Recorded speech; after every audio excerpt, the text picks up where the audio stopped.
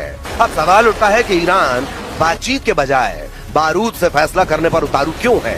इसके पीछे की सबसे बड़ी वजह यह है कि ईरान के मिसाइल बंकरों और पहाड़ियों पर अभी भी इतने ज्यादा घातक और भारी मात्रा में हथियार मौजूद हैं जो अमेरिका और इजराइल को कड़ी टक्कर दे सकते हैं। खुद अमेरिका के खुफिया विभाग के एक सूत्र के हवाले से अमेरिकी मीडिया CNN ने दावा किया है कि ईरान के पास अभी भी 60% मिसाइल लॉन्चर बचे हैं जो लंबा युद्ध लड़ने के लिए काफी हैं। ईरान ने अमेरिका इजराइल के साथ 2 हफ्तों के युद्ध विराम के दौरान युद्ध के अगले फेज की जमकर तैयारी की है। इन 2 हफ्तों के दौरान ईरानी सेना एक बार फिर से अपनी शक्ति को संभाल रही है। जरा देखिए पूरी खबर। सैन्य एक्सपर्ट्स का मानना है कि ईरान के पास 1 महीने से ज्यादा और लड़ाई करने की क्षमता मौजूद है।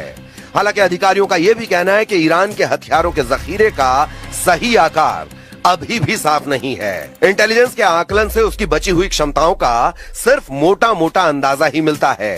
न्यूयॉर्क टाइम्स और CNN की एक रिपोर्ट में अमेरिकी सेना और खुफिया अधिकारियों के अनुमानों के मुताबिक ईरान के पास अभी भी अपने हमलावर ड्रोनों का लगभग 40% और मिसाइल लॉन्चर्स का 60% से ज्यादा जखीरा बचा हुआ है, जिसका इस्तेमाल ईरान हॉर्मुज में अमेरिकी युद्धपोतों के खिलाफ कर सकता है। या फिर अगर युद्ध विराम के बाद फिर से तनाव भड़कता है तो इन हथियारों का इस्तेमाल किया जाएगा। डोनाल्ड ट्रंप की धमकियों के बीच ईरान ने चेतावनी दी है, हम पूरी तरह से तैयार हैं।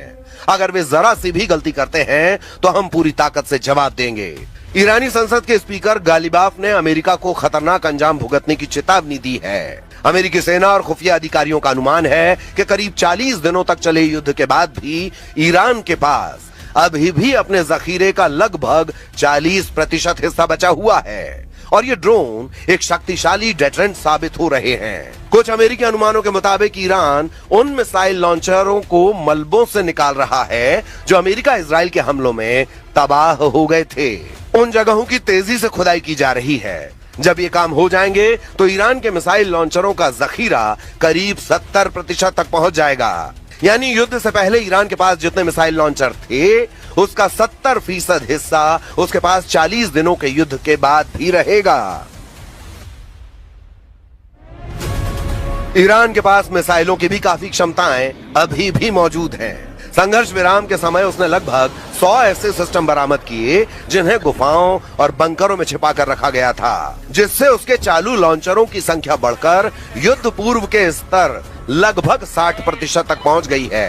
रूस के पूर्व राष्ट्रपति और देश की सुरक्षा परिषद के उपाध्यक्ष दिमित्री मेदवेदेव ने पिछले हफ्ते सोशल मीडिया पर लिखा, ये साफ नहीं है कि वॉशिंगटन और तेहरान के बीच का संघर्ष विराम किस तरह आगे बढ़ेगा, लेकिन एक बात तय है, ईरान ने अपने परमाणु हथियारों का परीक्षण कर लिया है। इसे हॉर्मुज स्ट्रेट कहा जाता है। इसकी क्षमता असीमित है।